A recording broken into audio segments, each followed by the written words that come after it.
कशात सर्व मजेत ना तर मजेतच राहावं ही स्वामीचरणी प्रार्थना करते। आणि हा व्हिडिओ आहे दीप अमावस्येच्या दिवशीचा। त्या दिवशीचं दिवसभराचं संपूर्ण रुटीन मी दाखवलेलं आहे। त्या दिवशी केलेली रोजची देवपूजा, उंबरठा पूजन, त्या दिवशी केलेली साफसफाई, दिव्यांची साफसफाई, संध्याकाळचं दीपपूजन, दीपपूजनामध्ये लागणारे कणकीचे दिवे कशा पद्धतीने बनवले आणि कुठे कुठे लावले त्याची माहिती। नक्कीच हा व्हिडिओ तुम्हाला आवडण्यासारखा आहे। व्हिडिओ शेवटपर्यंत नक्की पहा। नवीन असाल तर चॅनलला सबस्क्राईब करा। व्हिडिओ आवडला तर एक लाईक नक्की करा। असे छान व्हिडिओ दाखवण्याचा नेहमीच प्रयत्न असेल, त्यासाठी नक्की सबस्क्राईब करून ठेवा। दीप अमावस्येचे महत्त्व म्हणजे घरातील सर्व दिवे स्वच्छ करून संध्याकाळी त्याची पूजा करायची असते। त्याच्या प्रकाशाने आपल्या मनातील आणि घरातील नकारात्मकता दूर होऊन सगळीकडे तेजोमय प्रकाश पसरो अशी प्रार्थना केली जाते। ही अमावस्या महाराष्ट्रात आणि कोकणात खूप श्रद्धेने पाळली जाते आणि या दिवसापासूनच श्रावण मासाला सुरुवात होते आणि त्यानंतर वेगवेगळ्या सणांची सुरुवात होते।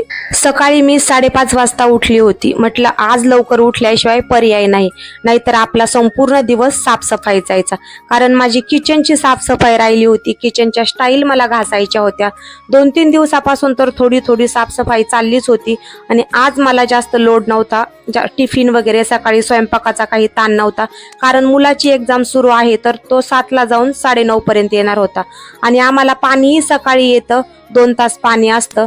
तर म्हटलं सकाळी साफसफाई केल्यानंतर पाण्यामध्ये कामं पटकन होऊनही जाईल आणि सगळं काही 10 पर्यंत स्वच्छ होईल। तर पहिलं पाण्यामध्ये लिक्विडचा फेस केला आणि तो 10-15 मिनिट स्टाईलवर टाकून घेतला। त्यानंतर ब्रशनी घासून घेतलं। अगोदर ब्रशनी घासलं, नंतर मग पुन्हा स्वच्छ साफ केलं। त्यानंतर परत मग घासणीने घासून घेतलं साबण लावून। तर असं छान अशा चकचकीत स्टाईल निघाल्या होत्या आणि कशी साफसफाई झाल्यानंतर आपल्यालाही फ्रेश वाटतं। किचनच्या स्टाईल जर जास्तच खराब झालेल्या असल्या, चिकट झालेल्या असल्या तर भांड्याचं लिक्विड किंवा कुठलंही लिक्विड पाण्यामध्ये मिक्स करून एक 10-15 मिनिट लादीवर टाकून ठेवलं आणि त्यानंतर ब्रशनी घासलं आणि थोडासा कपड्याचा म्हणा किंवा भांड्याचा म्हणा हा साबण जरीही लावला ना तरी खूप चकाचक स्टाईल दिसते। तुम्हाला कुठल्याही वेगळ्या लिक्विडची किंवा वेगळ्या प्रोडक्टची काही गरज पडत नाही। तर पहा, इथे नाश्त्याची सगळी तयारी मुलीने करून ठेवली होती।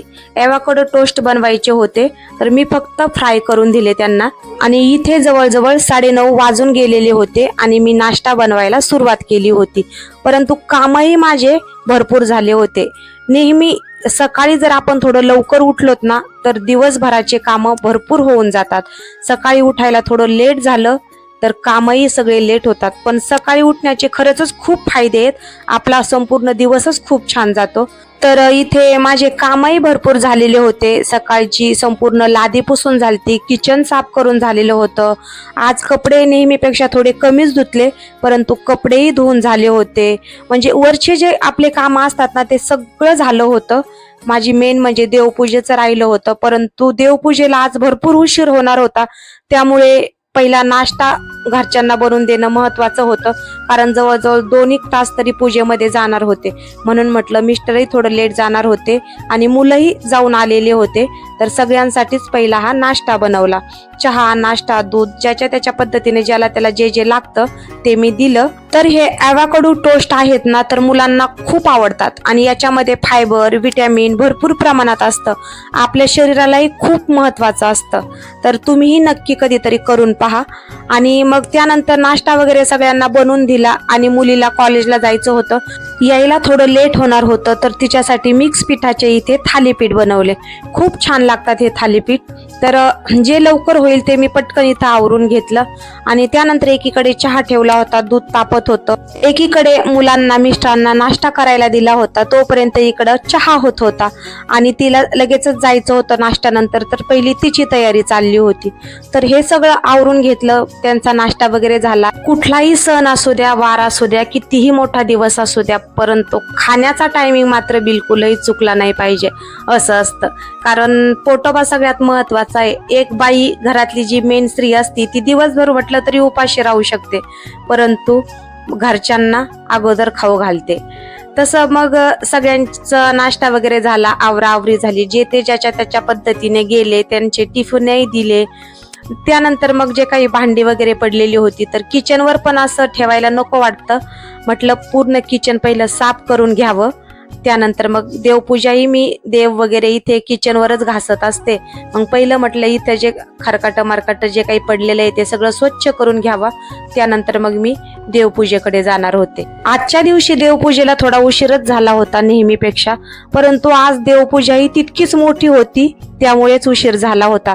कारण आज पूर्ण मंदिराची, देवांची, दिव्यांची सगळी साफसफाई करायची होती आणि जवळजवळ त्याच्यात 1.5-2 तास तर जाणारच होते. म्हणून मग हे वरचं होतं ते पहिलं करून घेतलं. इथे किचन मध्येच थोडंसं हे फ्लावर पाट असतो तर तेही फुलं लगेचच त्याच्याबरोबर भांड्याची साबण लावली आणि चोळून स्वच्छ धुवून घेतले. आणि मला ही एक सवय लागलेली आहे, भांडे घासल्यानंतर किचनवरच असे पालथे करून ठेवायची. त्याच्यासाठी एक्स्ट्रा भांड्याची जाळी आणली, ही सवय माझी बंद व्हावी म्हणून, परंतु ही काय माझी सवय जात नाही. त्यानंतर भांडे मी किचनवर कसे सेट करते ते तुम्ही पुढे पाहाच. इथे मी गरम पाणी केलं, जरा एक्स्ट्राचे कप होते असेच बाजूला पडलेले तर चिकट झाले होते, तर गरम पाणी टाकून मी ते कप स्वच्छ घासून धुवून ठेवले. त्यानंतर मग अशा पद्धतीने पहा इथे सगळे भांडे व्यवस्थित निथळत पालथे करून ठेवले आणि देव काढोपर्यंत म्हटले हे सुकून जातील. मग छान असे भांडे वगैरे घासून झाले. त्यानंतर केस धुतले होते मी, तर मग केस थोडेसे सुकले पण होते. मग कसे केस धुतलेले असले आणि असेच मोकळे सोडले का खूप केस पडतात, म्हणून मग केस बांधून घेतले. त्यानंतर पहा इथे हळदीचं लेपन करायला घेतलं होतं, तर यामध्ये गुलाबजल, गंगाजल, अत्तर, हळद असं वेगवेगळे प्रकार मी टाकलेले होते. पाण्यामध्ये सगळं मिक्स करून घेतलं होतं आणि मग इथे मी उंबरठा लेपन करणार होते, तर हळदीचं पेस्ट बनवून घेतली होती. तर अशा प्रकारे हळदीची पेस्ट बनवली होती आणि त्यानंतर मग इथे उंबरठा पूजन करायला घेतलं. कसं मी कुठलाही एखादा सण वार एक्स्ट्राचा काही दिवस रोजच तर काय हळदीचं लेपन करत नाही, पण महत्वाचा काही दिवस असला ना तर त्या दिवशी हळदीचं लेपन करते. परंतु मग देवपूजा करायच्या अगोदर मी हळदीचं लेपन करते, कारण देवपूजेमध्ये भरपूर वेळ जातो. जेव्हा सगळे देव खाली घ्यायचे असते, मंदिर साफ करायचं असतं, त्या दिवशी 1.5-2 तास पूजेमध्ये जातात. मग अगोदर मी उंबरठा पूजन करते, तुळशीची पूजा करते आणि त्यानंतर देवपूजा करायला घेते. कसं आपलं अंगण स्वच्छ छान प्रसन्न वाटलं का आपल्यालाही छान वाटतं. म्हणतात ना दारातूनच घरात लक्ष्मी येते, आपलं दारच सांगते घराची कळा. तर पहिलं मग दरवाजा स्वच्छ करून घेत असते. तर इथे अशा प्रकारे हळदी कुंकू वगैरे लावून घेतलं आणि साईडला माझे पाऊल येतं, चांदीचे पाऊल लावलेले आहेत उंबऱ्यावर, त्याच्यावरही हळदी कुंकू लावून घेतलं.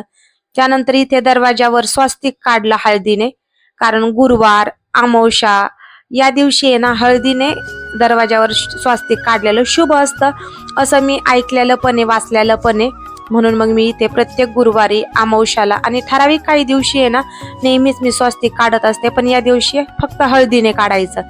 तर स्वास्तिक काढलं, उंबरठा पूजन झालं. त्यानंतर मग एक्स्ट्राचं जे थोडंसं वाटीमध्ये हळद राहिलेली असते ना तर ती मी थोडं पाणी टाकलं आणि ते पाणी मी तुळशीला टाकलं, कारण हळदीचं पाणी तुळशीला टाकलेलंही चांगलं असतं, कारण हळदीच्या पानांनी तुळसही छान येते. तर इथे पहा मग रांगोळी करून काढायला घेतली होती, कारण उंबरठा पूजन झालं. मग थोडंसं म्हटलं सुकू द्यावा, तोपर्यंत थोडं इकडलं तिकडलं केलं आणि ते वाटीतलं पाणी तुळशीला टाकलं आणि त्यानंतर मग इथे लगेचच रांगोळी काढायला घेतली. तर छान अशी कमळाची रांगोळी काढली होती. मी बाकी कधी कधी छोटी काढायची असल्यावर हातानेच काढत असते, पण असं थोडीशी मोठी काढायची असली आणि थोडासा छाप्याचा पण वापर केला म्हणजे रांगोळी पटकन होते. तर आता आषाढीची एकादशी होती, त्यामध्ये मी हे कमळाचे छापे घेतलेले होते. मला तसा मोठा घ्यायचा होता, परंतु मोठा छापा एवढा व्यवस्थित नव्हता म्हणून सिंगल हाच छापा घेतला. तर मग इथे थोडंसं आपलं फुलं वगैरे टाकून घेतले आणि संध्याकाळीच्याला मी अजून जरा छान करणार होते. सकाळी खूप गडबड होत होती, पूजेलाही वेळ होणार होता, म्हणून मग मी आपलं पटपट घाईघाईत आपलं मेन गोष्टी करून घेतल्या. तर अशा पद्धतीची रांगोळी काढली होती. रांगोळी वगैरे झाल्यानंतर मग तुळशीची पूजा करून घेतली. तुळशीला छान असं पाणी वगैरे टाकलं, अगरबत्ती हळदी कुंकू वगैरे हे केलं आणि तुळशी भोवताली छान अशी रांगोळी काढलेली होती.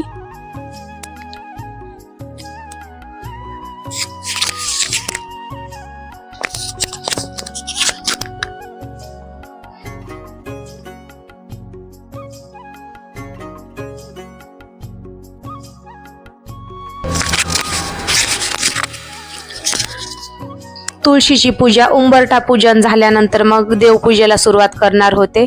तर पहा, मग इथे देवाचे जे पहिले ठेवलेले फुलं होते ते सगळे फुलं ते काढून घेतले. रोज मी गुलाबाच्या पाकळ्या, वेगवेगळ्या प्रकारचे फुलं देवाला ठेवत असते. तर भरपूर फुले सुकून जातात, मग ह्या पाकळ्याच्या तर एकदम बारीक बारीक हे होतं. मग सगळे फुलं वगैरे काढून घेतले, सगळे मंदिरातले देव काढले, कारण आज वस्त्र ते सगळंच बदलायचं होतं. आमोशा पण होती, दीपपूजन पण होतं. तर मग पूर्ण देवघराची साफसफाई करायची होती. तर तुम्ही व्हिडिओ कंटिन्यू करा, पहा तुम्ही व्हिडिओ. आपल्याला एक 15-20 मिनिटाचं दिसतं, पण खूप वेळ गेलेला असतो यामध्ये. तर संपूर्ण देव काढले होते. त्यानंतर मग पहिलं झाडूने वगैरे, छोटा झाडू आहे देवासाठीच खास, तर त्या झाडूने पूर्ण देवघर साफ करून घेतलं. आणि झाडूने केल्यानंतर मग थोडासा ओला कपडा केला, ओल्या कपड्याने स्वच्छ असं पुसून घेतलं. कारण अमावस्येच्या दिवशी स्वच्छता केलेली, घराची साफसफाई केलेली चांगली असते. म्हणजे लक्ष्मी प्राप्तीसाठी हा म्हणजे उपाय असा सांगितला पण गेलेला आहे काही शास्त्रामध्ये, काही पुस्तकांमध्ये. तर शनिवारी आणि अमावस्येच्या दिवशी साफसफाई केलेली खूप शुभ मानलं जातं शास्त्रानुसार. तर देवघर वगैरे स्वच्छ करून घेतलं, पुसून घेतलं, झाडून घेतलं. आणि त्यानंतर मग इथे मी देव घासायला घेतले. जे असे आपले फ्रेम होत्या, ज्या न पितांबरी वगैरे लावण्यासारख्या काही मूर्त्या होत्या, हे होतं ते मी पाण्याने स्वच्छ असं धुवून घेतलं. आणि पाण्याने धुवून घेतल्यानंतर ज्या पितळाच्या मूर्त्या होत्या त्या मी पितांबरीने घासल्या. पहिली मी वेगवेगळी पितांबरी आणायचे, शाईन वगैरे वेगळे नावं होते, आता मला आठवत पण नाही काही पितांबरीचे नावं. पण सध्या आहे ना, मी भैया पितांबरी वापरते. भैया पितांबरीने ना किती खराब झालं ना तर पटकन निघतं. आणि काही माझे चांदीचे देव आहेत त्याच्यासाठी वेगळं लिक्विड वापरते. तर इथं मी पितांबरीने देव घासले, बाकीचे काही भांडे घासले. आणि दिव्याची साफसफाई तर मला पूजा झाल्यानंतर करायची होती. आणि हे सगळं पहिले मी देव स्वच्छ वगैरे करून घेतले. आणि त्याच्यानंतर मग मी त्याच्यावर अभिषेक करणार होते. कसं, अगोदर देव सगळे स्वच्छ वगैरे केल्यानंतर, अभिषेक केल्यानंतर त्याच्यात जी पॉझिटिव्हिटी असते ती त्या मूर्त्यामध्ये राहते. म्हणून मग अगोदर देव स्वच्छ करून त्याच्यावर मी अभिषेक करणार होते. तर पुढे पाहाच तुम्ही मी अभिषेक कशा पद्धतीने करते.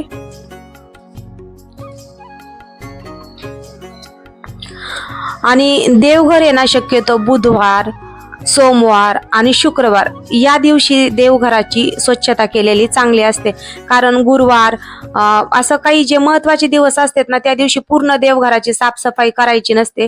शनिवार, बुधवार, सोमवार ह्या दिवशी पूर्ण देवघराची साफसफाई केलेली चांगली म्हणजे शुभ मानली जाते. तर अशा प्रकारे सगळे देव अगदी लखलखीत चकचकीत केले. आणि असं काहीतरी असलं ना तर खूप छान वाटतं. इतके छान देव वगैरे सगळं स्वच्छ झालं का देवघरही सुंदर दिसतं. परंतु आपला वेळ खूप जातो. आणि कुठलीही गोष्ट आपण थोडीशी मनापासून केली ना तर ती सुंदरच बनते. परंतु वेळ जातो, कधी कधी वेळेअभावी काही गोष्टी राहूनही जातात. तर थोडेसे मी इथे निथळत ठेवले होते देव. तोपर्यंत मंदिरामधलं वस्त्र वगैरे टाकून घेतलं व्यवस्थित. त्याच्यातही मंदिरामध्ये व्यवस्थित सेट करावं लागतं वस्त्र, त्याच्यातही वेळ जातो, प्रत्येक गोष्टीतच वेळ जातो. आणि सगळं मंदिर व्यवस्थित करून घेतलं. त्यानंतर देव थोडे सुकत होते, तोपर्यंत ज्या मेन मूर्त्या येतात त्याच्यावरती मी, सगळ्या मूर्त्यावरती मी अभिषेक करून घेतला. तर जी मूर्ती असते त्याप्रमाणे मी त्या मूर्तीचा मंत्र म्हणत अभिषेक करत असते. ओम गणपते नमः, ओम नमः शिवाय, ओम नमः शिवाय, महालक्ष्मी देव्याय नमः, किंवा ओम श्रीम नमः, जो महालक्ष्मीचा मंत्र असतो तो. आणि इथे बाळकृष्णावर करताना ओम नमो भगवते वासुदेवाय नमः, ओम नमो भगवते वासुदेवाय नमः.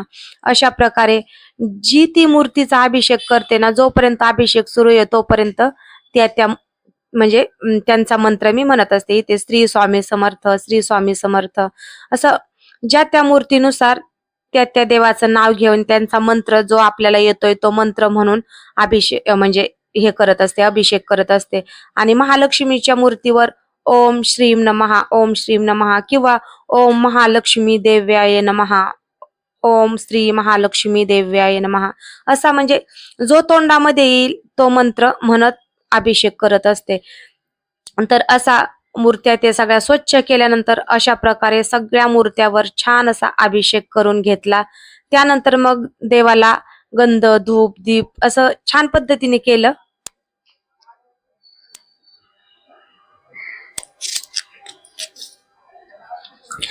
आणि ताटही आता किती मोठं घेतलं तरी पूर्ण सगळ्या देवावर अभिषेक करायचा म्हटल्यावर भरपूर होतं.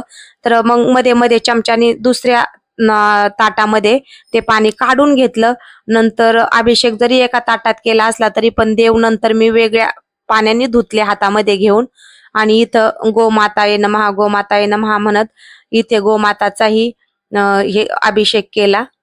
तर अशा प्रकारे ज्या मेन मेन मूर्त्या होत्या देवघरामधल्या त्याच्यावर अभिषेक करून घेतला. आणि जे फोटो वगैरे किंवा जे काही अशा वेगळ्या मूर्त्या असतात त्या धुवून पुसून स्वच्छ करून त्यांना म्हणजे गंध वगैरे लावून मंदिरामध्ये स्थापित केल्या. आणि त्यानंतर मग ह्या मूर्त्या स्वच्छ अशा कपड्यांनी पुसून वगैरे घेतल्या. आणि पुसून घेतल्यानंतर प्रत्येक देवाला अष्टगंध, ज्या देवाला अष्टगंध लागतो त्यांना अष्टगंध, देवीला हळदी कुंकू असं सगळं लावून घेतलं. आता आपल्याला हे दिसायला एक 5 मिनिटामध्ये 2 मिनिटामध्ये होतंय, पण हे करायला आहे ना खूप वेळ जातो. आणि असा सणवार असं काही म्हटलं ना तर बायकांची हालत विचारायला नको. आणि काही गोष्टी ऐन त्याच दिवशी करायला येतात. तर आपण काहीतरी घरामध्ये चांगल्या काही कार्यक्रम, काही सण म्हटलं का घरातही सगळं स्वच्छ, नीटनेटकं, साफसुथरं असावं वाटतं. आणि माझ्या बाबतीत तरी असंच होतं. त्या दिवशी तर खूप लोड येतो. त्या दिवशी तरी घर खूप छान प्रसन्न असं वाटलं पाहिजे असं मला वाटतं. आणि ऐन त्या दिवशी सगळं करायला काढतं. घर साफ असलं तरी थोडा तरी हात म्हणजे साफसफाई, थोड्या भिंती वगैरे थोडं तरी पासपूस असं काहीतरी होतं. त्याने एक्स्ट्राचं काम पडलं जातं. मग इथे अमावस्या, पौर्णिमा, काही शुक्रवार असे आपले तांदूळ जर खराब झालेले असले ना, आपण ज्या अन्नपूर्णे मातेखाली, कासवाखाली, कवड्याखाली तुम्ही तुमच्याकडे ज्याच्या खाली आहे त्याच्या खालचे तांदूळ, मग अमावस्याच्या दिवशी मी इथे तांदूळ पण बदलले होते. त्या नुसते कधी पांढरे तांदूळ नाही ठेवायचे, त्याच्यावर थोडंसं हळदी कुंकू टाकायचं, नंतर त्याच्यावर त्या मूर्त्या ठेवायच्या. मग अशा प्रकारे मी तिथे तांदूळ वगैरे बदलले, ज्या त्या ठिकाणी ज्या त्या मूर्तीची स्थापना केली, ज्या त्या ठिकाणी त्यांचं स्थान होतं ते त्यांना दिलं. आणि त्यानंतर सगळे फुलं वगैरे ते सगळं काही ठेवण्यात, धूपदीप करण्यात, प्रत्येक देवाला गंध, फुलं हे करण्यातही खूप वेळ जातो. आणि खरं तर आता आपण अख्खा दिवस तर आपण कामासाठी, स्वतःसाठी, इतरांसाठी देतो. मग ज्याच्या जीवावर आणि ज्याच्या नावाखाली आपलं आयुष्य चाललेलं आहे, आपल्याला सुख, समाधान, शांतता सगळं काही मिळत आहे, त्या देवासाठी आपण दिवसाचे 1 ते 2 तास देऊ शकत नाहीत का? आणि रोज थोडंच, आता रोजची काय एक 15-20 मिनिटामध्ये आपली पूजा होते, पण ठराविक दिवशी जास्त वेळ लागतो ना. आपण इतके स्वच्छ घासून पुसून ठराविक काही दिवशीच करतो देव साफसूफ. तर आपण देवासाठी कधीतरी 1-2 तास दिले तर त्याचं म्हणजे ती प्रसन्नता पाहून आपल्यालाच खूप छान वाटतं. आणि तेवढी प्रसन्नता आपल्यावरही त्याचा आपल्या घरावरही परिणाम करते. तर अशा प्रकारची इथे माझी संपूर्ण पूजा वगैरे झाली होती. एक तुपाचा दिवा लावला होता, एक तेलाचा दिवा लावला होता. शक्यतो देवघरामध्ये 2 वातीची वात लावायची. आणि जमलेच तर एक छोटा का होईना पण दिवा जेव्हा प्रज्वलित करतो तेव्हा 2 दिवे लावलेले चांगले असते. तर अशा प्रकारे इथे माझी देवघरातली रोजची देवपूजा झालेली होती. तर कशी वाटली पूजा नक्की कमेंट करा. आणि व्हिडिओ पुढेही कंटिन्यू करा. तुम्हाला पुढेही व्हिडिओ आवडण्यासारखाच आहे. आणि पूजा पहा, आता अशा प्रकारे माझी संपूर्ण पूजा झालेली होती. आणि माझ्या देवघरामध्ये जो कलश ठेवला आहे ना तर त्यालाही खूप सुंदर असा कोंब आलेला आहे. कारण भरपूर दिवसाचं नारळ घरात होतं गणपतीचं, आणि ते मी घरामध्ये भरपूर दिवस ठेवून मी ते कलशामध्ये ठेवलं. असं वाटत नव्हतं, खूप दिवस हलकं वाटत होतं, परंतु खूप छान कोंब आलेला आहे. देवपूजा झाल्यानंतर हे बाकीचे माझे सगळे कामं झाल्यानंतर स्वयंपाक वगैरे पण केला होता. दुपारचं जेवण ते केलं आम्ही. आणि त्यानंतर थोडं एक 15-20 मिनिटच थोडासा आराम केला. आराम पण नाही, असंच काहीतरी छोटं मोठं सुरूच होतं. त्यानंतर मग काने कोपरे जिथं थोडंसं काही धूळ बसलेली दिसते तिथे परत साफसफाईला सुरुवात झाली. कुठं ना कुठं तरी काहीतरी दिवसभर सुरूच होतं. त्या दिवशी मी एक 10-15 मिनिट सोडले तर नंतर मग 1 सेकंदही बसायला वेळ मिळाला नाही. जे हे कपडे धुतलेले होते, जे काही थोडेसे एक्स्ट्राचे असेच आदल्या दिवशीचे काढून ठेवलेले होते, त्या सगळ्या कपड्यांच्या घड्या वगैरे घालून ज्या त्या ठिकाणी ठेवून दिले. तर असं काही ना काही दिवसभर काम सुरूच होतं आणि असा सणवार असं काही म्हटलं ना तर आजारी पडायची वेळ येते, इतकी दगदग होऊन जाते. आणि आता एकत्रित कुटुंब किंवा एक्स्ट्राचं कोणी असलं तर आपल्याला थोडीशी मदत तरी होती. पण आपण राहतो सिटी ठिकाणी आणि एकाच हाताने सगळ्या काही गोष्टी करायच्या म्हटल्या ना तर आता ज्या कोणी ताई एकट्या राहत्यात, एवढं सगळं काम करावं लागतं, त्यांना तर अनुभव आहेच की किती दगदग आणि किती धावपळ होती. असं काही हे बघा, जे नीटनेटकेपणाने जिथले तिथं ज्यांना लागतं ना तर त्यांची खरंच खूप दगदग आणि खूप स्वतःच्या जीवाला त्रास होतो. तर इथे कपड्याची वगैरे घड्या वगैरे घालून ठेवल्यानंतर थोडासा बेड वगैरे व्यवस्थित केला. त्यानंतर मग झाडू वगैरे मारून घेतला. तर म्हटलं आता जवळ-जवळ 4-5 वाजत आलेले होते. नंतर झाडू मारला. साईबाबांची मूर्ती धुवून ठेवलेली होती, तर ती पण त्या ठिकाणी ठेवून दिली, जिथे ठेवते तिथे. तर हे झाड होतं, थोडं उन्हाला ठेवलं होतं मी. घरातच ठेवत असते. तर थोडं उन्हाला ठेवलं होतं आणि एक दिवस तसंच राहिलं, तर म्हटलं थोडंसं पानावर थोडे टिपके पडल्यासारखे झालते. तर ते झाडही स्वच्छ धुवून, कपड्याने पुसून घेतलं. त्याच्यात थोडंसं 1-2 मोड असे गवत वगैरे आल्यासारखं झालतं, ते काढले. त्याची कुंडी वगैरे धुवून ते झाड व्यवस्थित घरामध्ये ज्या मी कुंडीमध्ये ठेवत असते तिथे ठेवलं.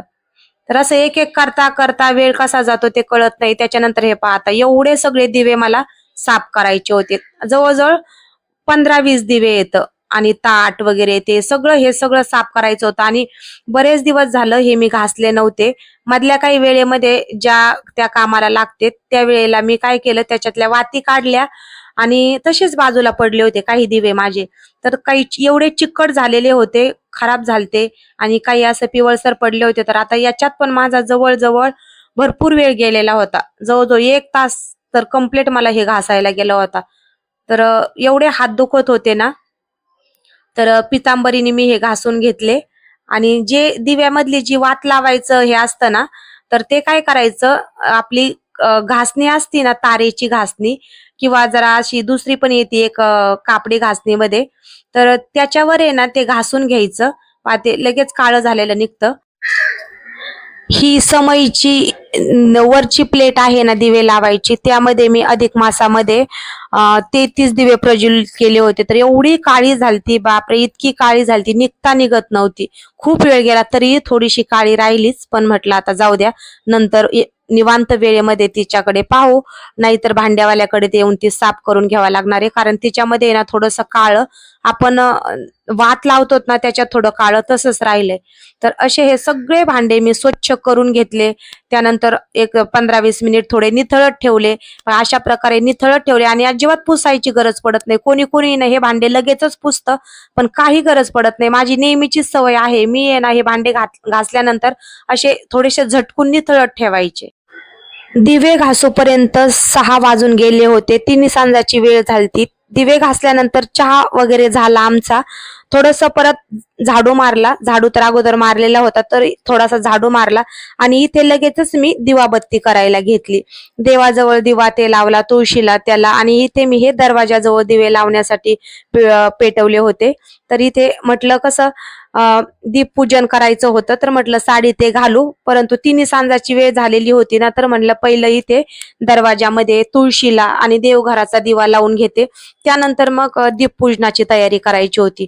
दीपपूजनाला कसं सगळ्या दिव्यामध्ये वाती, तेल टाकून त्याच्यात बराच वेळ जाणार होता, म्हणून मग सुरुवातीला 3 सांजेला हे पहिलं करून घेतलं आणि त्यानंतर मग दीपपूजनाच्या तयारीला लागले.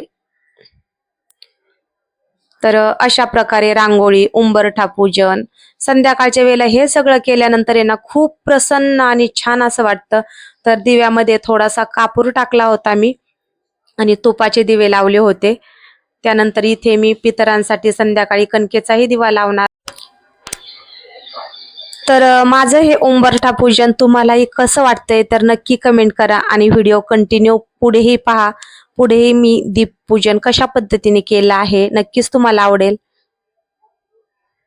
तर त्यानंतर मग मी आहे ना कणकीच्या पिठाचे दिवे बनवून घेतले होते, परंतु खूप घाई गडबड त्यामुळे होता होईल तेवढंच मी दाखवलंय.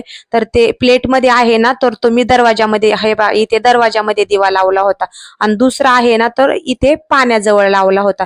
कारण दीप अमावस्येच्या दिवशी आहे ना एक पितरांसाठी आणि इथे आपलं जिथे आपण पाणी ठेवतो ना तिथे पाण्याच्या जवळ एक दिवा लावायचा असतो. तर मी दरवाजामध्ये एक लावला आणि तिथे एक लावला आणि दुसरे 5 दिवे आहे ना देवाला ओवाळण्यासाठी, असे 7 मी कणकेचे दिवे केले होते. नंतर मग मी माझं स्वतःच आवरलं आणि मग दीपपूजनाला सुरुवात केली. तर इथे दिवे तर सगळे घासून ते ठेवलेले होते. नंतर ते व्यवस्थित ज्याच्यातली त्याच्यात ते लावून घेतले. त्यानंतर त्यामध्ये वाती ठेवल्या, काही मध्ये तुपाच्या वाती ठेवल्या, काही मध्ये तेलाच्या ठेवल्या.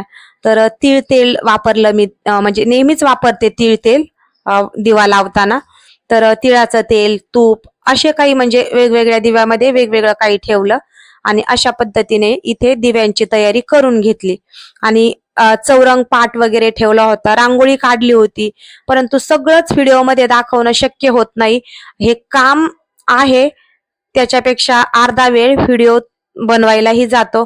कारण आपण अर्ध्या तासाचं काम करतो तर व्हिडिओ पण आपल्याला घ्यायचा असेल तर 15-20 मिनिटं व्हिडिओ घेण्यासाठी पण जातात. म्हणून मग काही गोष्टी मी दाखवल्या नाहीत. परंतु इथे हे पहा, अशा प्रकारे चौरंग वगैरे सगळं व्यवस्थित करून ठेवलं होतं, रांगोळी काढून घेतली होती. हे झाल्यानंतर मग दिवे वगैरे मी व्यवस्थित सगळे ज्याच्यातले त्याच्यात ठेवलं आणि सगळ्या दिव्यांना हळद कुंकू लावून घेतलं. दिव्याखाली अक्षता टाकल्या, त्याच्यावर हळदी कुंकू टाकलं आणि ज्या त्या पद्धतीने दिव्याची मांडणी करून घेतली. तर सुरुवातीला पहिल्या मी समया ठेवल्या आणि मांडणी करून घेतली आणि लगेचच मग 2 दिवे मी प्रज्वलित करून घेतले. कारण म्हणतात ना, कोणत्याही आपण पूजेला सुरुवात करताना अग्नीला साक्ष ठेवून करत असतो. तर पहिला म्हणजे पूजा करायच्या अगोदर एक तरी दिवा प्रज्वलित केला पाहिजे.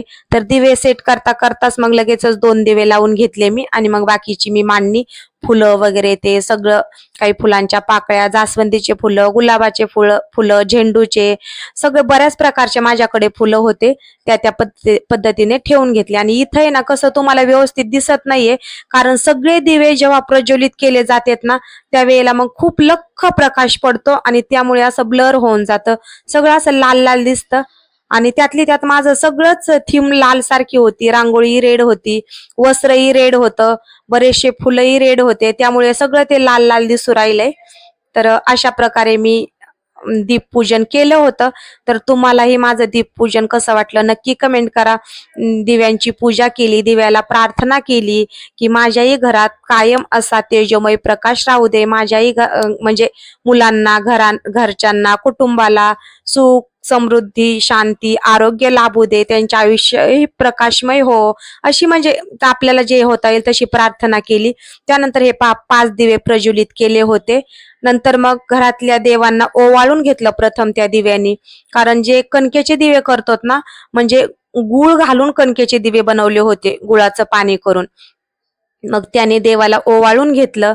देवाला ओवाळल्यानंतर आपल्या घरामध्ये जे काही लहान मुलं असते त्यांना ओवाळायचं असतं. गव्हाचं पीठ हे माता अन्नपूर्णेचं रूप मानलं जातं, म्हणून घरात कुठल्याही अन्नधान्याची कमतरता भासू नये म्हणून या दिवशी हे दिवे बनवले जातात आणि त्याने आपल्या घरातल्या छोट्या मुलांना ओवाळलं जातं. कारण त्यांचंही आरोग्य सुरक्षित राहावं, त्यांच्याही इडापिडा टळो, अशी काही प्रार्थना केली जाते. तर अशा पद्धतीने घरातल्या देवाला त्याला ओवाळून घेतल्यानंतर मग मी मुलाला ओवाळलं.